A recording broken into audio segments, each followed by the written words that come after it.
I'm Urila, and I'm an artist. I wanted to tell the story because the other day I saw a video of a woman who was homeless in Texas with her 3 sons after wanting to be a social media influencer.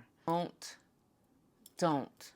Story time. Well, first of all, I was born an artist. So I've wanted to be an artist all my life. When I was in 3rd grade, they would ask you, what do you want to be when you grow up? I would raise my hand and say a lawyer. But in my mind, I would say an artist. I want to make things. I want to be able to exist as myself, make things, and just be. That's my definition of an artist, someone who creates. Whatever you create, whether you baking stuff, whether you making stuff, whether you selling things, to me, that's all artistry. Yes, sales is an art. Back in the day, I used to visit a camera store every day, either Adorama or Calumet, so I could learn as much as I possibly could about being a photographer. And Calumet used to host these beautiful photography exhibits. One month, they hosted a photographer by the name of Francis Hill.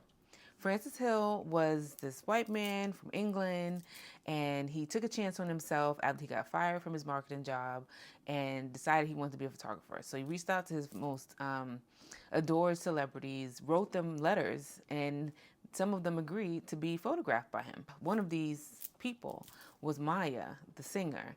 And in this particular exhibit, they had this humongous photo of her. I mean, it was gigantic. It was probably 10 feet tall and out of focus. And by that time, I had been a photographer half my life because I'm 27 at this point, 28. And I was just in awe at the size of this image, and two, the fact that it was less than perfect. And I had held myself to this ridiculous standard that everything I created needed to be of the utmost pristine technical delivery. And so when I saw that, I was just like, people don't care about this? People really don't care if your focus is off? Like even a little bit? Like it was such a relief to be able to see that blurry image. And it really gave me the freedom to just say, hey, I'm a photographer and own it. Like, what standard is there if this picture is huge like this and it's blurry? So, and it wasn't intentionally blurry. It was probably that same week. I just went online and made business cards. And the first name that I went with was Urila K Photography. 4, 3, 2, 1. Later, I would go to a movie industry expo. So at this expo were other photographers. There were other movie industry people like makeup artists and we call FX people, specialists, and everybody that sells the gear and lights and the cameras, like everybody.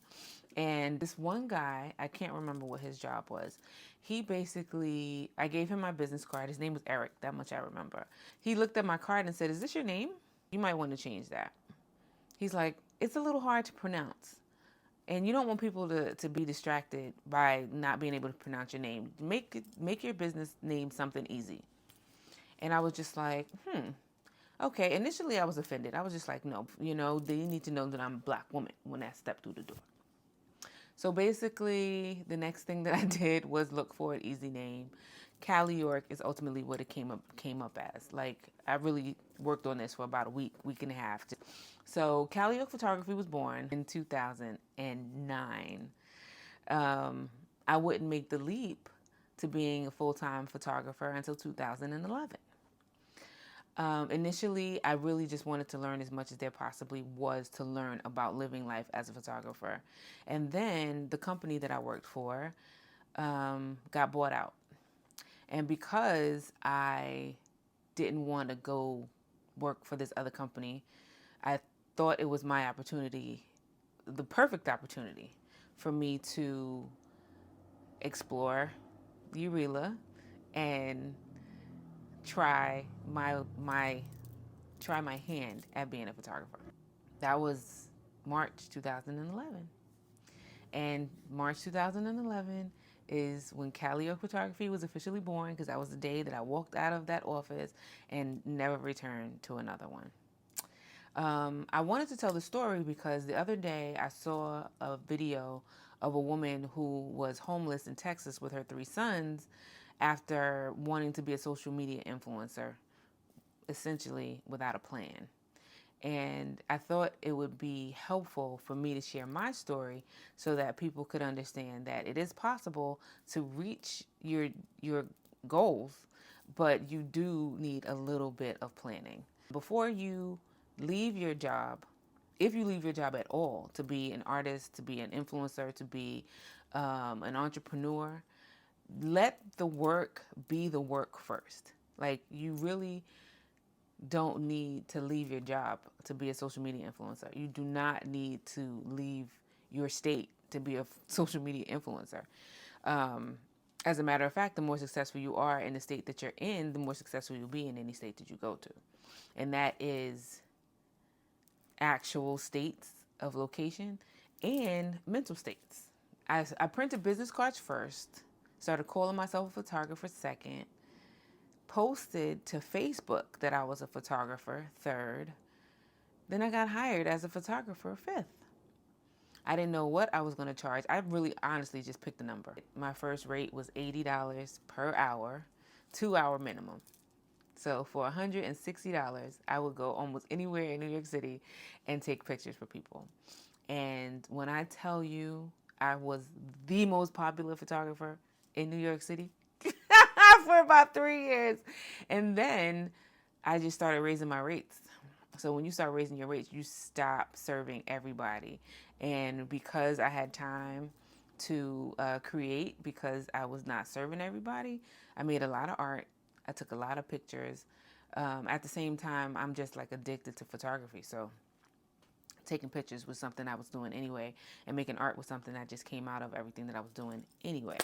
So if you want to leave your job to be a photographer, my advice to you is be the photographer before you leave your job. Have so much photography work that you don't have time to work a job. Then leave your job. Don't leave your job before you get clients. Do not do that, because it's only going to stress you to find clients, and you cannot operate under stress.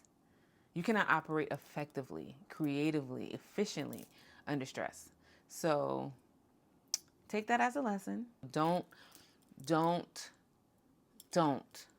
leave yourself in a vulnerable position to have to be desperate and take, anything to call yourself a photographer or an influencer or anything like that. So that was story time. Thanks for watching. Yes, I was born an artist.